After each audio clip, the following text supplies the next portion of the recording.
Right, I'm back. I've been thinking about some things in the gaming world that we don't have anymore. And one of those is Midway. No, not that Midway, or that. Yeah, that one. Midway Games. Midway, of course, was a legendary American video game developer and publisher, and they played a significant role in the gaming industry all the way from the late 70s through to the 2000s. Known the world over for arcade and console games that pushed the boundaries of gaming technology and design. And although Midway filed for bankruptcy in 2009, its legacy lives on through these 5 iconic titles. Let's go.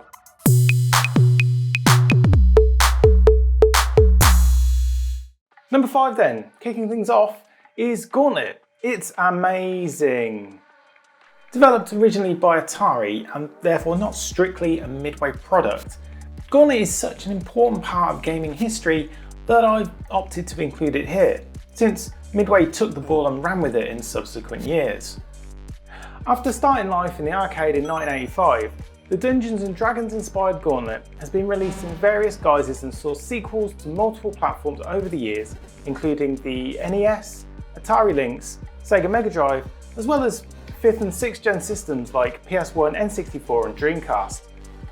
In Gauntlet, players are granted the opportunity to play as a warrior, a Valkyrie, wizard or elf, each with their own strengths and weaknesses, working together to defeat the onslaught of enemies such as demons, ghosts and sorcerers. Gauntlet will forever live in infamy as one of the first cooperative multiplayer games, offering players an immersive and challenging adventure as they had to work together to survive the game's treacherous dungeons. I'd demonstrate it, but you need to play it in multiplayer. And do you see any friends here? And its undeniable party trick was the use of digital speech, encouraging players with helpful tips and marginally less helpful taunts. Treasure 100 points. I had the Tiger handheld LCD version of Gauntlet when I was younger, and it is easily one of the best LCD games ever made, and I'll fight anyone who says otherwise. Interesting fact, the game's voice synthesis technology, which was cutting edge at the time, provided players with helpful hints and warnings such as the famous line, "Wizard needs food badly." Number 4 then is Spy Hunter from 1983. You take control of a high-tech spy car to take down ne'er-do-wells in this not at all James Bond inspired racing / shooting / dangerous driving game. After its 1983 debut in the arcade, Spy Hunter first made its way to consoles, starting with the Atari 2600 that very same year, and subsequently it was ported to the NES in 1991 with reboots on PS2, Xbox and GameCube in the early 2000s. Wait, Spy Hunter, like you're hunting spies? That's not right. Spy Hunter's simple yet addictive gameplay still holds up, with its mix of fast-paced driving and strategic use of weapons and gadgets, making for an engaging and thrilling experience, if just a tad tricky. I've probably spent most time with the PS2 version, which is a really fun game you should probably play if you haven't. Yeah, do that. Interesting fact, the game's iconic theme music was an adaptation of the Peter Gunn theme by Henry Mancini, which added a layer of excitement and intrigue to the gameplay. So I've read. Number 3 then, Rampage. Yeah, this keeps rearing its head from time to time. I'm not going to say ugly head, although they are monsters. An 80s classic and a mainstay of the 8-bit era, with ports to various computers, as well as the Atari, Master System and NES.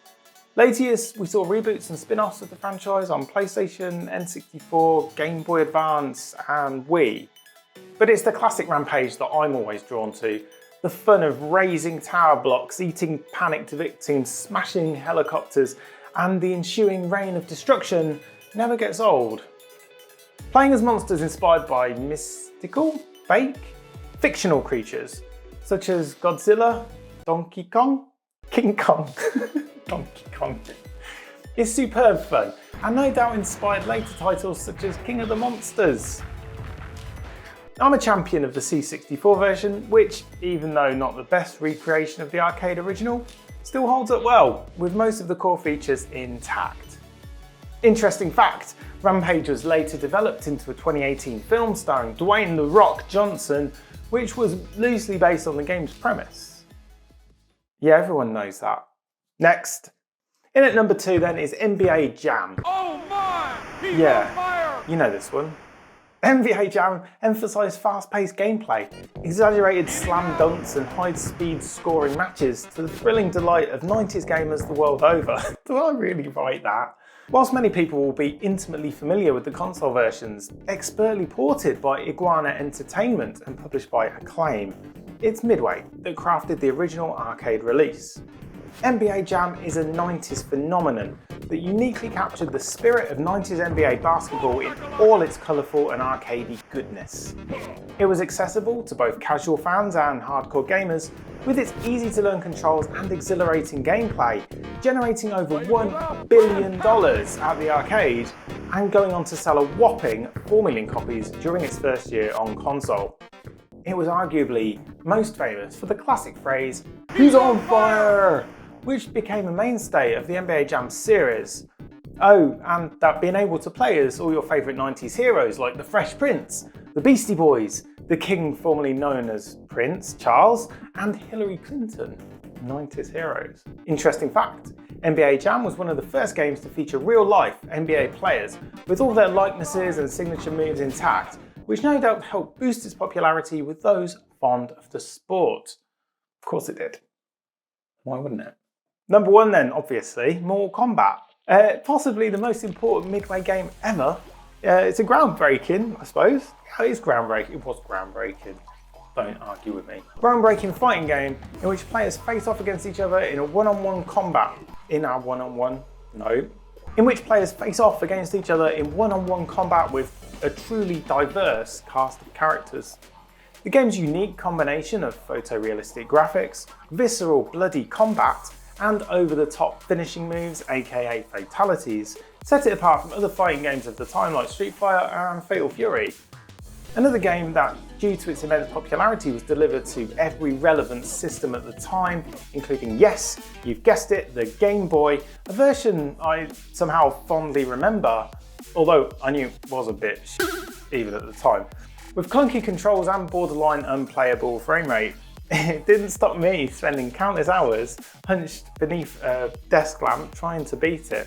But it's the Genesis version, Mega Drive, that was able to lay the smackdown on Nintendo's SNES rival, as it firmly maintained all the blood and gore of the arcade, just as long as you were able to input the secret code to activate it.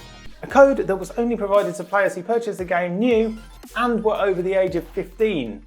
In the UK at least anyway. Yeah, that would definitely stop little Jimmy getting in on all the bloody action. Definitely. Interesting fact, Mortal Kombat played a significant role in the formation of the Entertainment Software Rating Board, or ESRB, due to its violent content, which was controversial at the time. Yeah, it's so realistic. It kind of was. it was kind of realistic at the time. You take what you can get.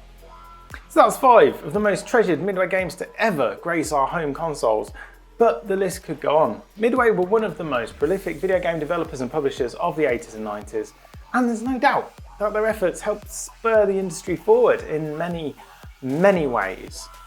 If you like this video, do the thing. I'd encourage you to drop a message down there in comment land. I do try and reply to everyone, so yeah, do that. Oh, and subscribe, please. Thanks for watching. I'm done.